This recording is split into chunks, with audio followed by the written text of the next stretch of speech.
BJP এবং বিরোধীদের সুবিধা করে দিতে ভয়ঙ্কর খেলা খেলছে জাতীয় নির্বাচন কমিশন। এতদিন পর্যন্ত নিয়ম ছিল BLA 2 যারা হবেন তারা সেই বুথের বা সেই পার্টির হতে হবে এবং BLO তো অবশ্যই সেই বুথ বা পার্টির হতে হবে।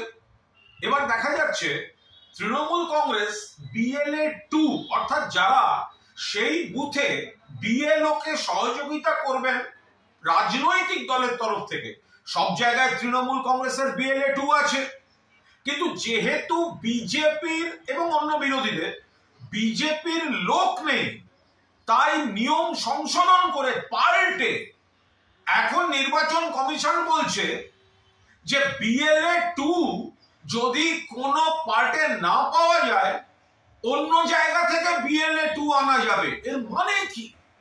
BLO যেমন সেই পার্ট বা সেই বুথ থেকে হতে হয়, BLA 2 ও তো সেই বুথ থেকে হবে।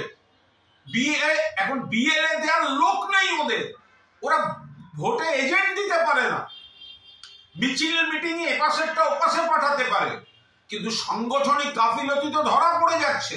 যেহেতু লোক পাচ্ছে অর্ধেক বুথে, সেই জন্য নির্বাচন কমিশন বিজেপির কথায় বিজেপির স্বার্থে বলছে অন্য বুথের লোক এখন যদি BLA 2 না পাওয়া যায় তাহলে অন্য বাইরের লোককে এনে, অন্য বুথের লোককে এনে BLA 2 করা যেতে পারে।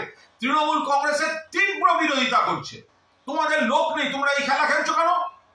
BLA 2 অন্য জায়গা থেকে আসার কোন যৌক্তিকতা থাকে? সে তো এই পার্টির ভোটারদের চিনবে না, একটা বাইরের লোককে তোমরা ঢুকিয়ে দেবে সেখানে। এ হয় নাকি কখনো? সর্বভারতীয় তৃণমূল কংগ্রেস, জাতীয় নির্বাচন কমিশন যেভাবে বিজেপির দালালি করছে, এ রাজ্যে বিজেপির সংগঠন নেই, বুথ ভিত্তিক লোক নেই, সেই ঘাটতি মেটাতে জাতীয় নির্বাচন কমিশন বিজেপির দালালি করে এই নিয়ম বদল করছে। আমরা এর তীব্র প্রতিবাদ করছি। যথাযথ জায়গায় যথাযথভাবে এর প্রতিবাদ হবে। আরো ভালো ভালো খবর দেখতে সাবস্ক্রাইব করুন বাংলা হান্টের ইউটিউব চ্যানেল। বাংলা হান্টের আরো খবর দেখতে নজর রাখুন। বাংলা খবর মানেই বাংলা হান্ট।